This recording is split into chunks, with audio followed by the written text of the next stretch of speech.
I congratulated Israel for killing Ahmad Jabri, who is the head of the terrorist organization of Hamas in Gaza Strip, the military.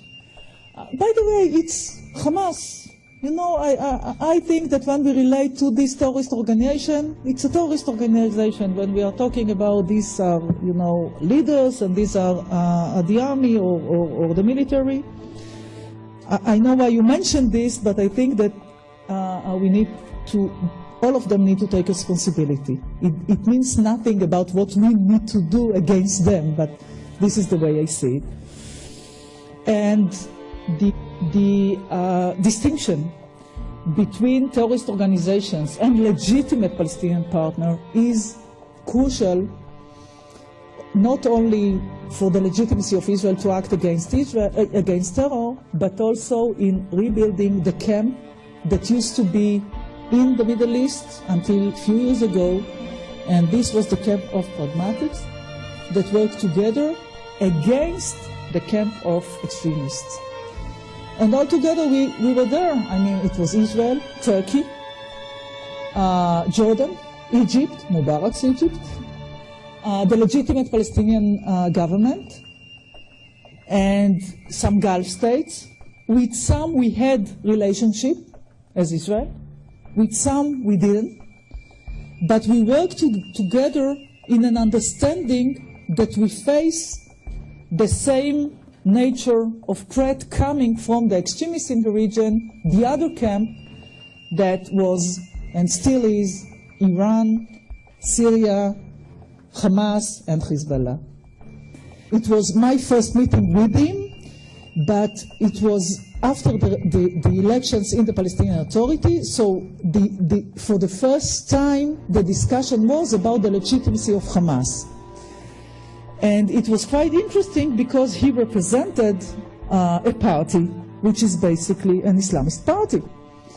And Hamas represents, I don't want to say the same ideology, but basically the same vision or the same basics in terms of Islamist group. And for him, it was not acceptable that what I was trying to do is to delegitimize Hamas.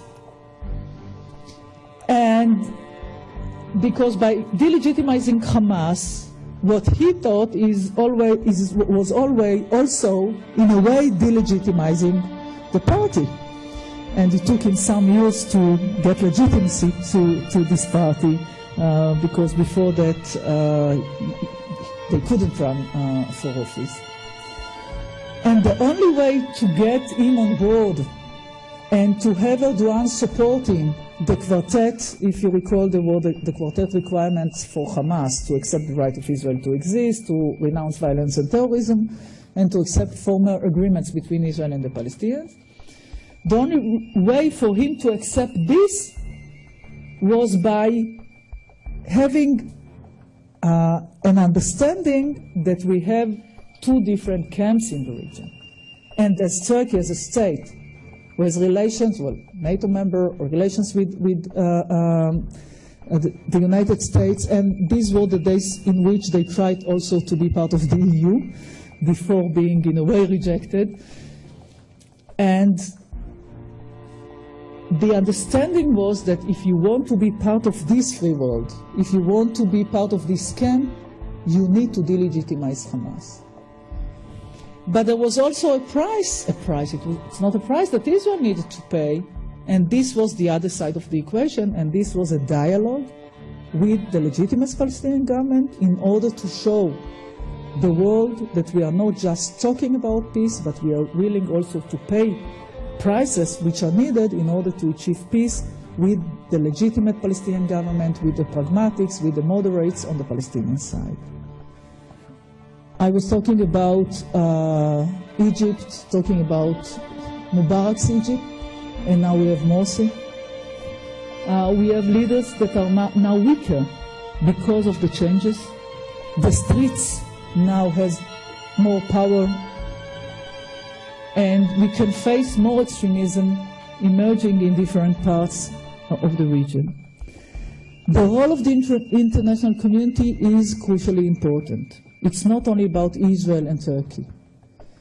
And I believe that especially new leaders need to understand that they are expected to choose a side, to choose whether they are part of this camp or the other. I know that for many years Erdogan tried in a way to sit on the fence and to work with everybody, and Morsi is now looking for his path in the region, and the role of the international community, especially the United States, and we are not going to have the same president but new administration, is to send this message to the region, that there are things that are not accepted, like the situation in Syria, that the world would not accept a leader which is basically murdering and killing his own people, that every leader and country in the region need to decide whether they are part of the camp of terror, extremism, or part of the camp of pragmatics and moderation in the region. And if some state or leader is choosing another path, there is a price to it.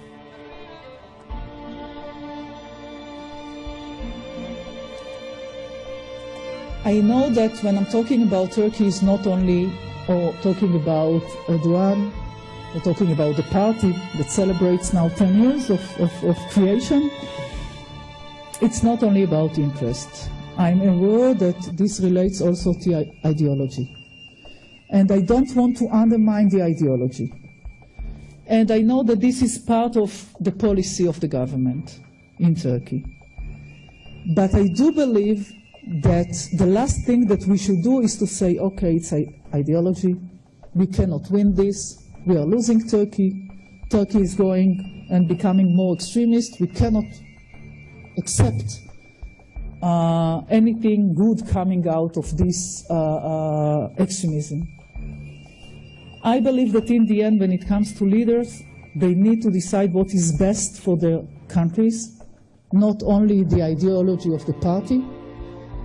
And since Turkey is in a quite sensitive position, and since Turkey faces in the region also different threats according to their understanding, I believe that we can find with the United States, with the international community, the interest that can create maybe not the same relationship, but relationship between Israel and Turkey, which are based on these interests and are not based on the ideology of the party that, unfortunately, we cannot share. And I want to finish my speech by saying the following. I know that there are those in Israel that are looking outside of Israel with fear, in a way, with concerns. They think that the world is changing and there is nothing to do about it. And it is true that the world is changing and the region is changing. And it is also true that we have more extremists in the region. We have leaders that are trying to choose their own path and way. We have in Egypt Morsi that represent the Muslim Brotherhood. King of Jordan is facing his own problems at home. Iran continuing in its attempt to achieve a nuclear weapon. But I cannot accept the idea saying that there is nothing to do against it. I cannot accept the idea saying, okay, I'm talking now about Israelis, saying the world is against us, Erdogan is an Islamist, there is no hope for any change, we should stick together, be united against those that are against us and do nothing. I think it's wrong. I think it's not the right policy for the state of Israel. And I believe that the responsibility of any Israeli government is to find the way to redefine the interest and to find a way to work together with other states. It can be public, it can be not public if it's not convenient to some of the leaders in the region, but this is our responsibility. Because being isolated when the region is changing is something that we cannot afford. So we cannot shape the future of the region, but we can influence in a way when it comes to the relations between Israel and different states in the region, including Turkey. Thank you.